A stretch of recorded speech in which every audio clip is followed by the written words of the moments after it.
Good morning, beloveds. Not sure I'm awake.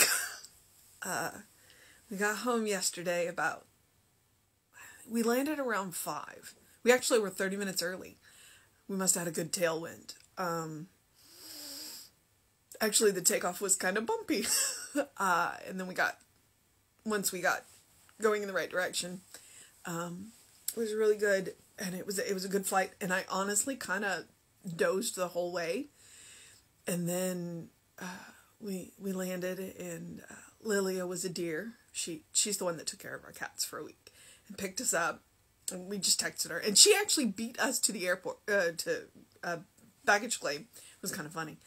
She got to the pickup point before we even made it to baggage claim, and so we got home at 6:30, and I gave up at 9:30 last night.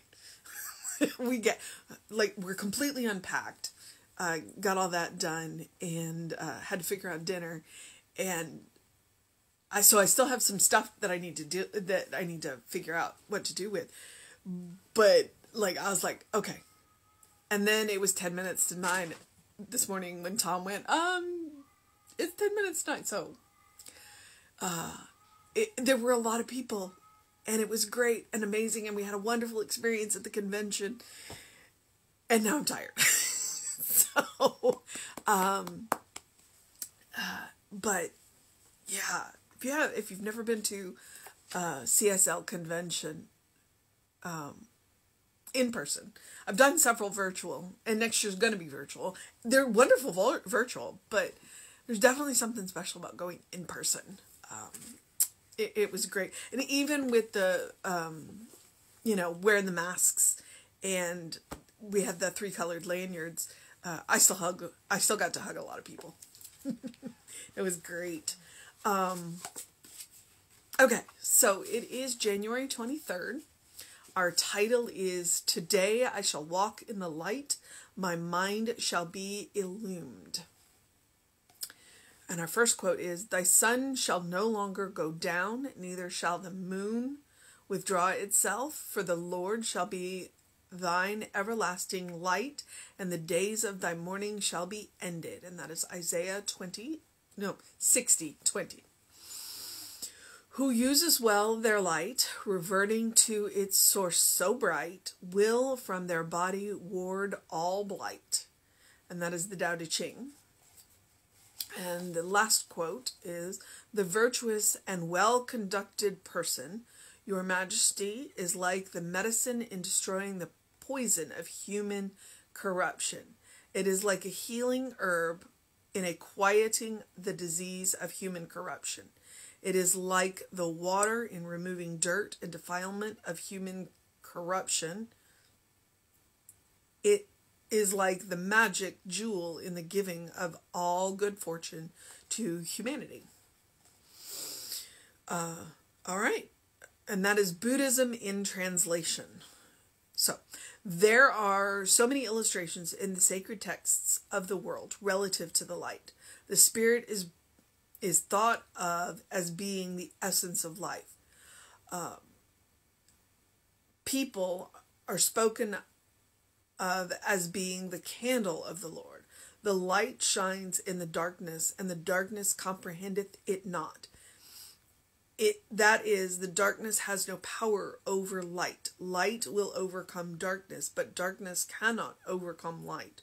When Isaiah said that the Lord shall be thy everlasting light, he meant that there is a light within us, the light of truth, of spirit, of God, which cannot become obliterated, cannot be blown out.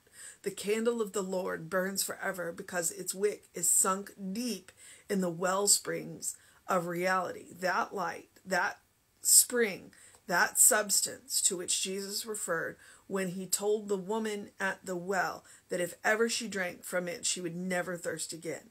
It is no wonder that woman asked him to give her of this water, that she might no longer be compelled to laboriously draw from the fountain which can become depleted.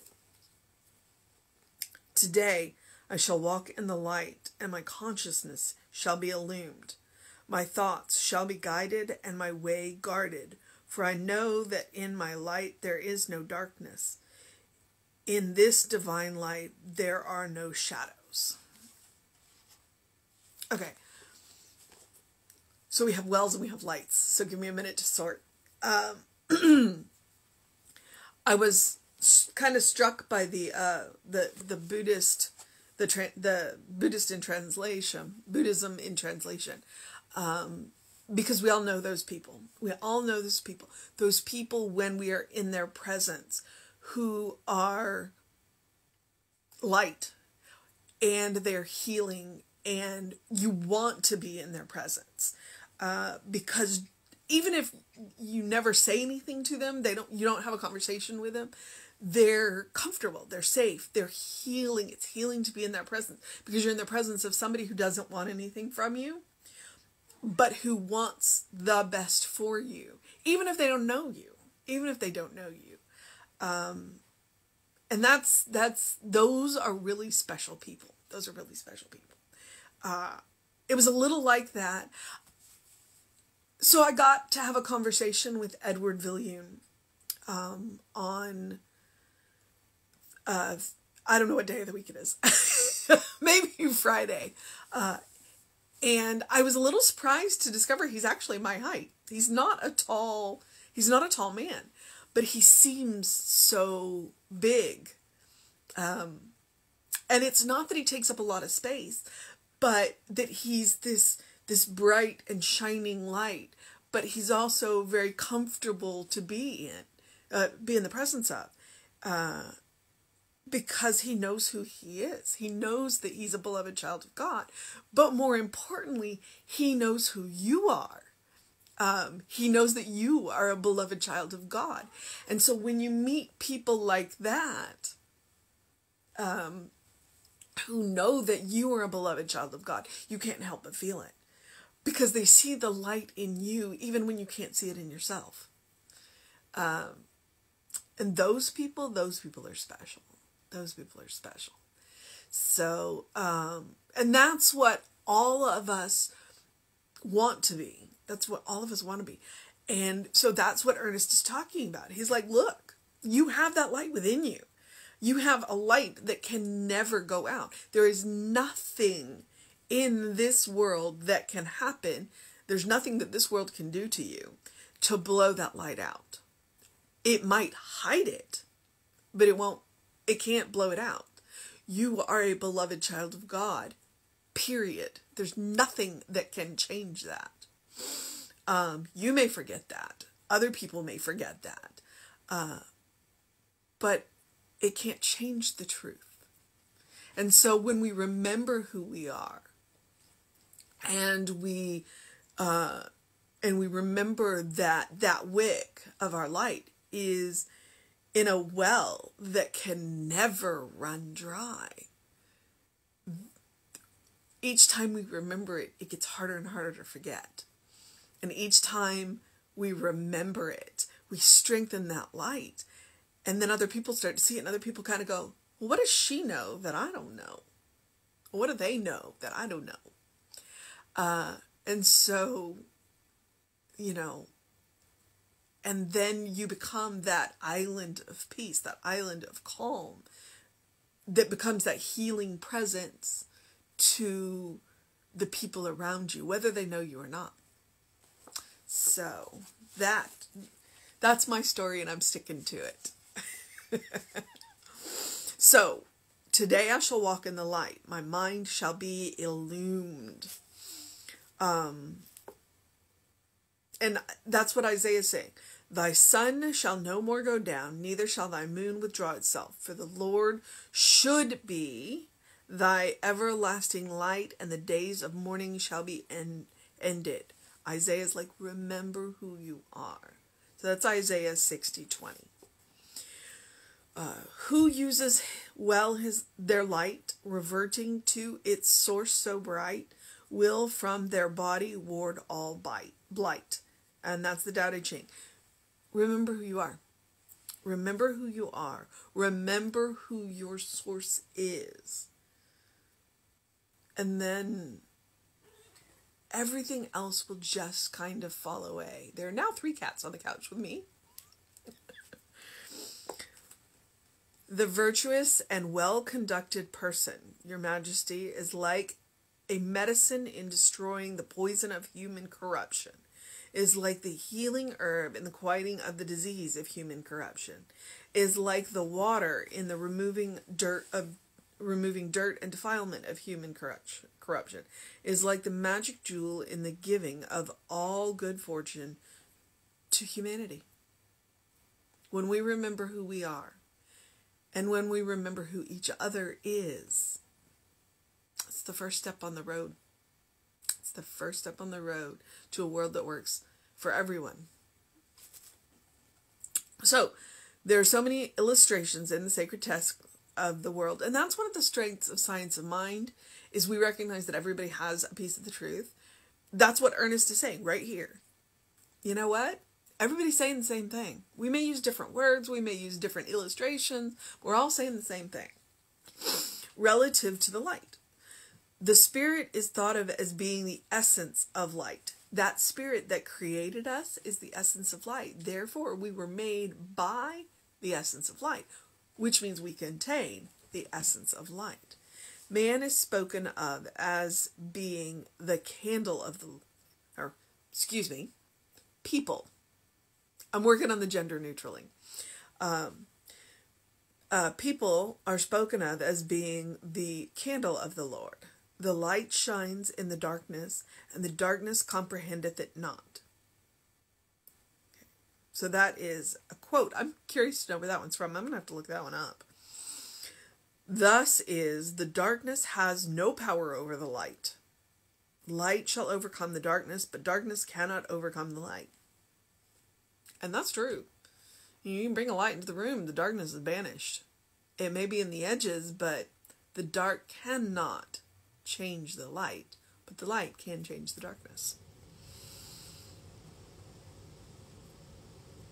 When Isaiah said that the Lord shall be thy everlasting light, Isaiah meant that there was a light within us, a light of truth, the spirit of God, which cannot become obliterated, cannot be blown out. And that's what I'm talking about.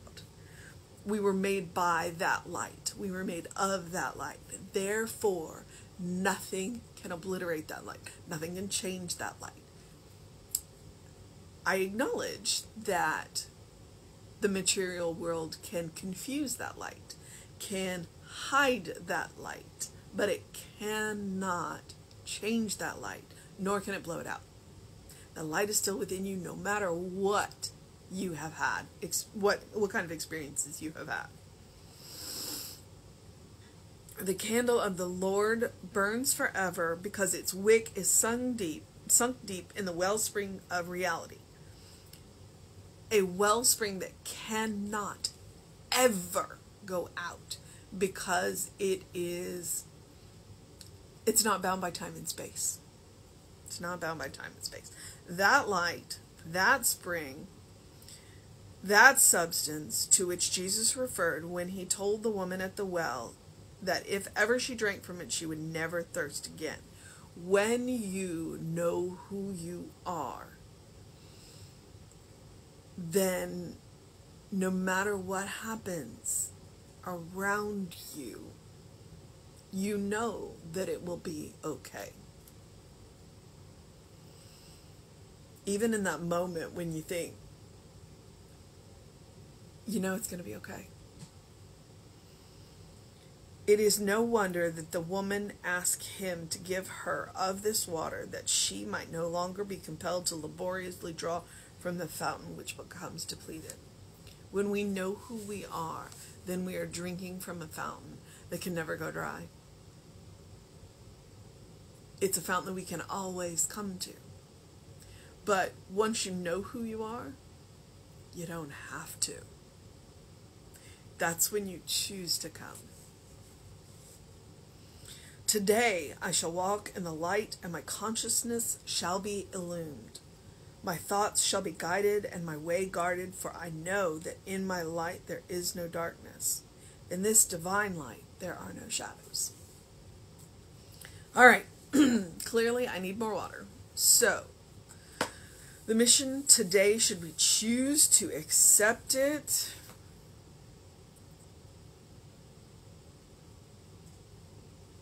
Well, honestly, January doesn't lead so much to the missions.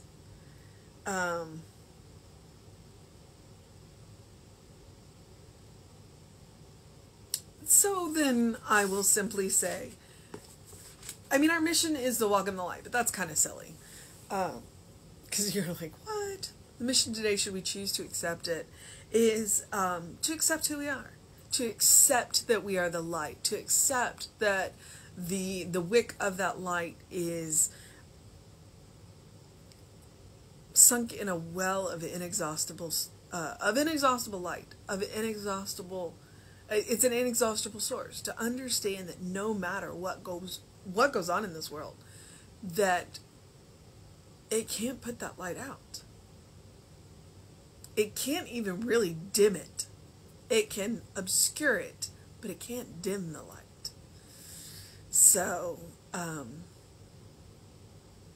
let your light shine. Be who you are. And who you are is a beloved child of God. So, all right, then I am going to move into the process of my day. I am going to, as I always do, encourage you in the spiritual practice of doing something loving, doing something kind, doing something compassionate for yourself today. Be it as small as the 3 deep breaths, be it savoring a cup of warm liquids, coffee, tea, hot chocolate, or it can be cold if you like. It's just that time of the year, cold, where warm liquid sounds good. Or taking a nap, going for a walk, whatever it is that is kind and compassionate and loving for yourself. Sometimes it means doing laundry, and sometimes it means letting the laundry wait an extra day. That's what I'm talking about. What I am encouraging you to do is create a habit, a default setting, so that no matter what happens, that you can have a loving, kind, and compassionate response for yourself. Because if you can do it for yourself, you can do it for anybody. All right? No matter what. And we are creating that bank of love, of kindness, of compassion. Because the world needs a little bit more.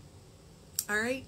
I also encourage you to engage your mind and your body, unless it is your day of rest. Sunday is my day of rest. So that's why I remind you that. To drink plenty of water. To go get a face full of sun, early morning sun, and to open the windows of your soul. Allow the breath of heaven to remind you, you do live in heaven right here, right now. It is all around us.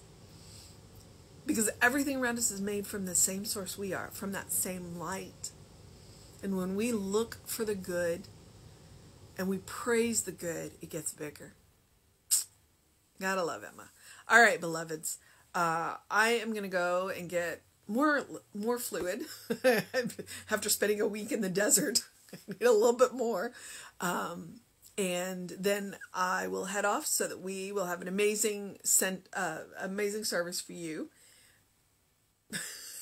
The cats are being a little weird, sorry. Hence my distraction.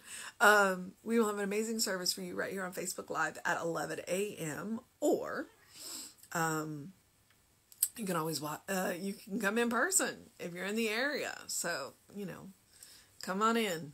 We'll throw a hug on you if that's what you'd like. All right, beloveds. Have a great day, an amazing day, a wondrous day, an enchanting day, a magical day, a fantastical day, a warm day, a productive day, a restful day, whatever kind of day it is that you choose to have, a good day. And if that is too much pressure, simply have a day, because you are enough just as you are. All right, beloveds. So I will see you soon at the 11 a.m. service. And then Reverend David should be on around 5 p.m. with you. And I'll be back at 9 a.m. I am back to my regularly appointed wolves. And just be the light that you are. Be the light that you are. All right. I'll see you next time.